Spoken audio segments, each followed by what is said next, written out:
একটা জিনিস আমি বলছিলাম, একটা মেয়ে ছিল, ঠিক আছে, সেই মেয়েটা কিন্তু সব জিনিস পোস্ট করতো, মানে সে কোথাও গেল সেখানে তোমার চাট খাচ্ছে, তো চাটকে নিয়ে এরকম করে সে চাটের ভেলপুরির যে কাপটা সেটা নিয়ে এরকম করে দেখাচ্ছে যে আমি এখানে পোস্ট করলাম, দেখো গাইস, হাই গাইস আমি আজকে এটা করেছি, হাই গাইস আমি আজকে ওখানে গেছি, আমি আজকে শপিং মল গেছি, আমি আজকে মিউজিয়াম গেছি, এরকম করে সব পোস্ট করতো। একবার কি হলো, সেই মেয়েটা নিজে পরিবারের সঙ্গে বেড়াতে গেল, ঠিক আছে, বেড়াতে গিয়ে অন্য দিকে পুরীতে গেছিল।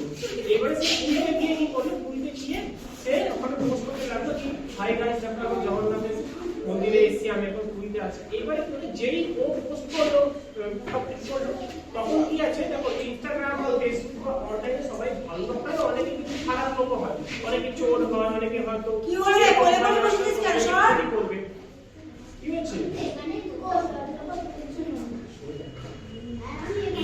হ্যাঁ, তো এবার কি আছে, এবার যখনই এরকম কিছু হচ্ছে, এবার ও কি করছে, ও কিন্তু অন দা টাইম পোস্ট করছে কি হ্যাঁ আমি দেখো এটা পোস্ট করেছি, আমি এখানে গেছি, আমি এটা খেয়েছি, আমি সেটা খেয়েছি।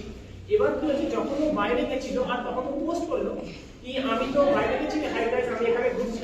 এইবারে কি আছে, এবারে যারা চোর আছে তারা কিন্তু এটা জানতে পেরে গেছে কি হ্যাঁ এই যে মেয়েটা আছে এ কিন্তু বাড়িতে নেই, এ কিন্তু বাইরে গেছে, এ বাইরে গিয়ে ঘুরছে, স্টেটে বাইরে গেছে। এবার ওই বকা দেখে কি করলো, ওই চোর এসে ওর বাড়িতে এসে সব চুরি করে চলে গেল, সব তালা ভেঙে চুরি করে চলে গেল। ও যখন এসে দেখলো তখন দেখলো কি আমার বাড়িতে চুরি হয়ে গেছে। তো এই জিনিসটা বলা হচ্ছে কি যখনই তোমরা কিছু ইনস্টাগ্রামে দাও একবার ভেবে দাও কি আমরা দিচ্ছি এটা দিয়ে কিছু প্রবলেম হবে না। তো আর একটা জিনিস কি যখনই অন দ্য স্পট কোথাও ঘুরতে যাচ্ছ তখন বেড়াতে যাচ্ছ, অন দ্য স্পট কিছু দিয়ে দাও, একদিন পর দাও, দুদিন পর দাও, এসে যাও তারপরে ওই জিনিসটা দাও, ঠিক আছে, এইটা একটা তোমাকে মনে রাখতে হবে। ঠিক আছে, এইখানে তোমার দেখো, এইখানে হয়তো তোমাদেরকে অনেকে আছে যারা কিনা ক্লাস 4 ক্লাস 5 তারা